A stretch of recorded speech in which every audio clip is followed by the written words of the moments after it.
foreign bodies. So the next topic I want to talk about is staphylococcal and streptococcal injuries, infections.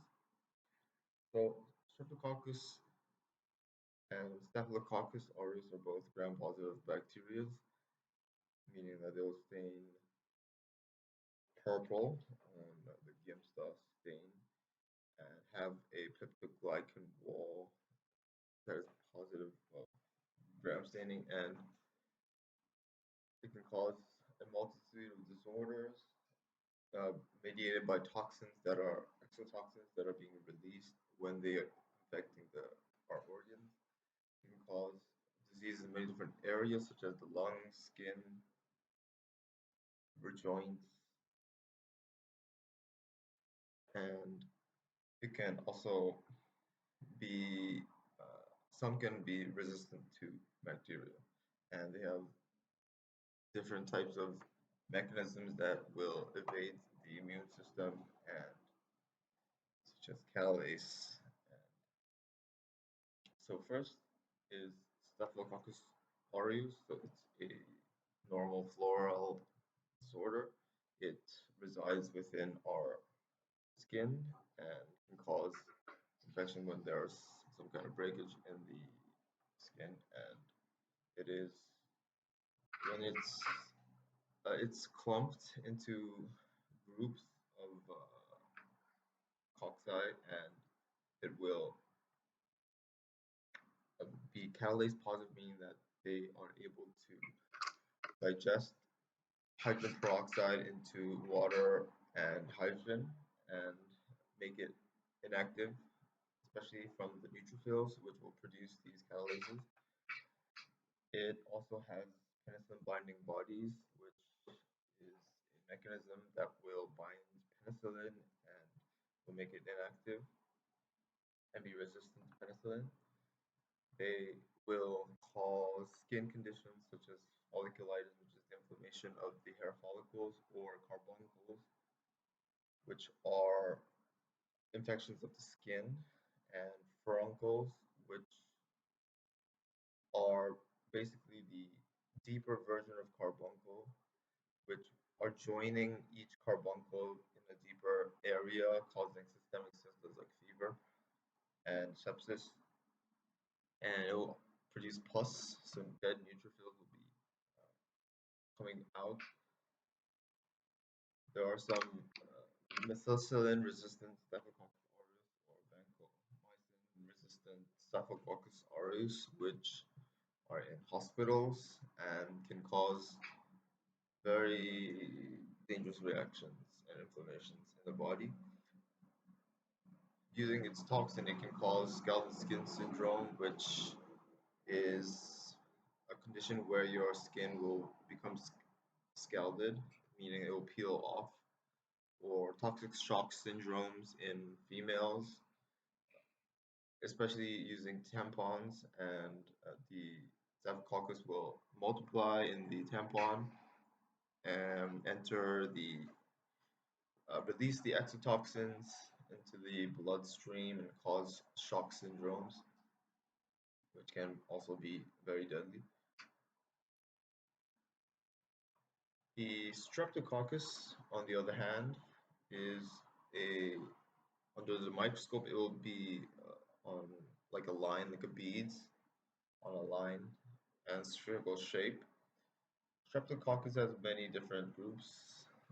The first group I want to talk about is, first species I want to talk about is Streptococcus pneumoniae, which causes lung infection due to the fact that it's a normal flora within our respiratory tissue and our skin tissue. It used to be a very common cause of meningitis before the vaccination, and can cause debilitating reactions and inflammations in the CNS, causing the leukocyte levels to rise within the CSF. It can cause edema and this kind of other life-threatening conditions in the brain. Staphylococcus, Streptococcus agalactica, also known as Group B Streptococcus, is also a common cause Okay, it's more rare than Streptococcus aureus. I mean, Streptococcus pneumoniae at causing pneumonia and meningitis, but it's still a common cause of it. And group A Streptococcus, also known as Streptococcus pyogenes, is the causing factor of the post glomerular nephritis, post streptococcal glomerular nephritis, and scarlet fever. Scarlet fever is due to a unsanitary condition and causing recurrent infection by Staphylococcus pyogenes, causing heart endocarditis, joint inflammations, nodules in subcutaneous areas, and some other symptoms, which can include fever and can be detected using antibodies against certain autoantibodies that are cross-reacting with the endocardium and the Streptococcus pyogenes due to the fact that they have a similar structure and are classified into major and minor symptoms, and the major symptoms being these fevers and minor symptoms being um, these antibodies. So the third topic that I want to talk about is edema and its differential diagnosis. So edema, there's many different types of things that can cause edema. Edema is basically the accumulation of fluid into the interstitial space or extracellular space or intracellular space, causing swelling and increase in fluid volume and expansion of the volume, which can cause compression of the blood vessels and cellular structures and tissues. The diseases that can cause are various, such as renal causes or hepatic causes or cardiac causes, can be due to anemia or angioedema and lymph problems, cancer due to it, like surgery of lymph causing cancer. So some renal causes include nephrotic syndrome. Nephrotic syndrome is where you have a loss of protein through the nephrons of the kidneys due to the damage in the structure of the glomeruli. It can be things like minimal change disease, where the negative charge in the glomeruli is vanished and it causes the albumin to seep through the urine.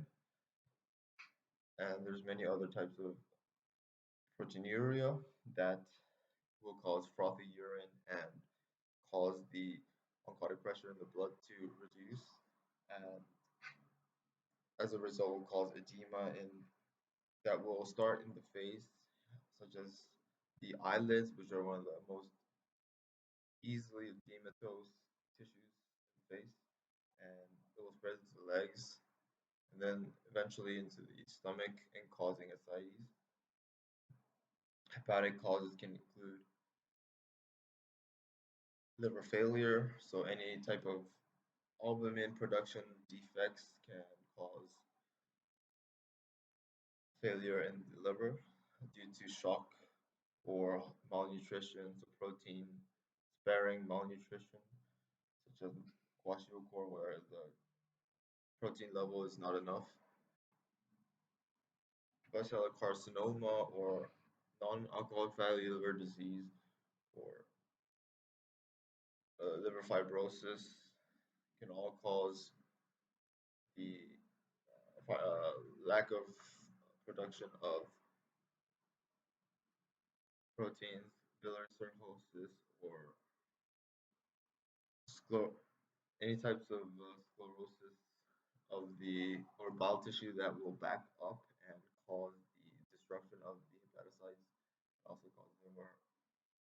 fibrosis, cirrhosis, and alcohol is a very common cause of liver damage, as well as fatty food that will accumulate in the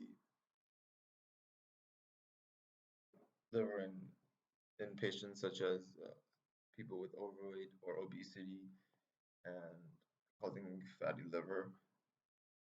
And this will cause accumulation of fluid in the abdomen called ascites, and then it will eventually spread to the legs, and then eventually to the face in that order.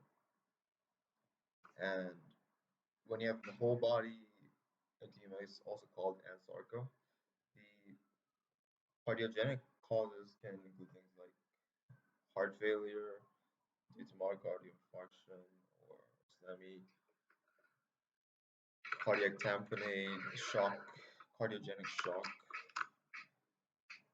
anaphylactic shock, any types of shock that will cause hypoperfusion of the body will lead to a edema due to the backing up of water and seeping through of water through the capillaries, and hypertension can also cause it. You can also have things like um, tension pneumothorax, where the cardiac function is not working properly and causing edema as a result of shock.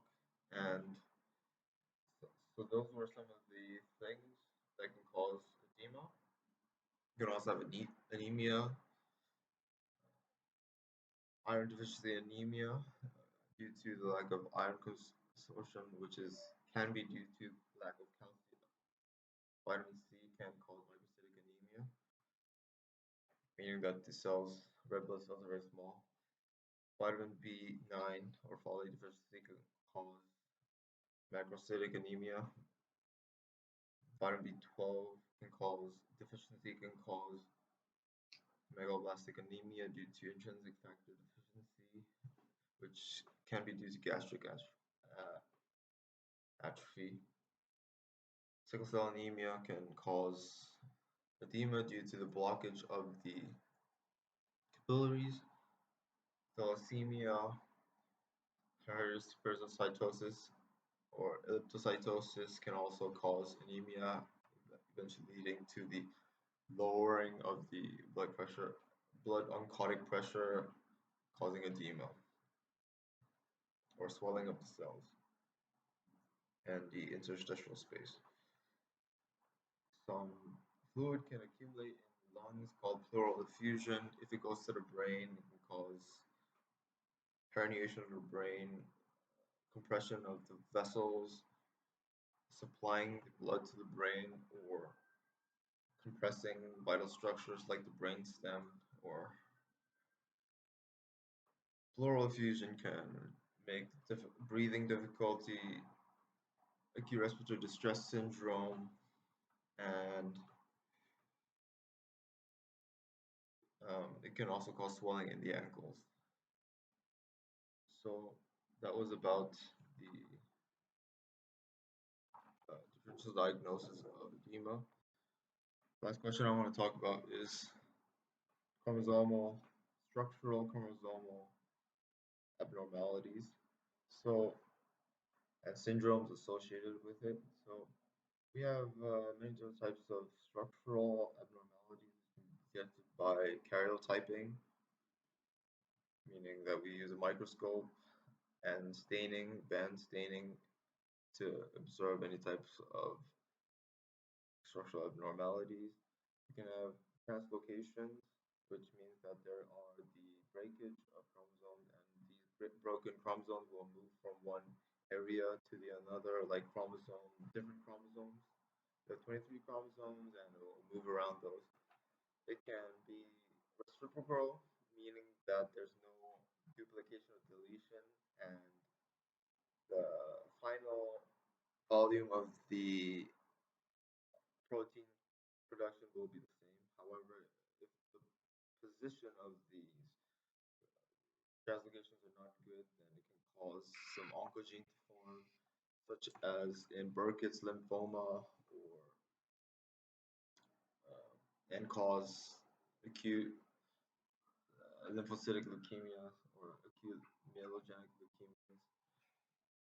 There can be Robertsonian translocations or Philadelphia chromosomes. There can be deletions, and these structural aberrations are big enough that it can cause very severe damages to the final outcome of the genetic material. So it's millions of base pairs, kill bases, and millions of these nucleotides are being transformed and into different locations, enough to see under the light microscope that it can cause very debilitating symptoms and phenotypes. We can have duplications, we can have pericentric translocation, meaning that the chromosome is rotating around the centromere of the chromosome, and paracentric, meaning that the chromosomes are rotating around the surrounding of the centromeres, which are not attached to the centromeres, and annular chromosomes, meaning that the chromosomes are in a ring shape due to the ends of the chromosome being lost and the ends of the chromosomes attaching to each other. And some syndromes associated with it include cri de chat. In French, it's cry of the cat, meaning that in babies they will cry like a cat. There's a deletion in the chromosome 5, shorthand of the chromosome 5. It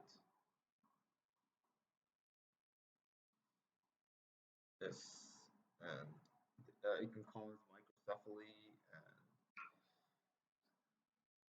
yes, it can cause microcephaly and other mental retardations and learning disabilities and heart defects. And DiGeorge syndrome is another deletion associated with mental retardation. And we can also talk about, so those were some of the syndromes that are associated with structural aberration of the chromosome and syndromes associated with it.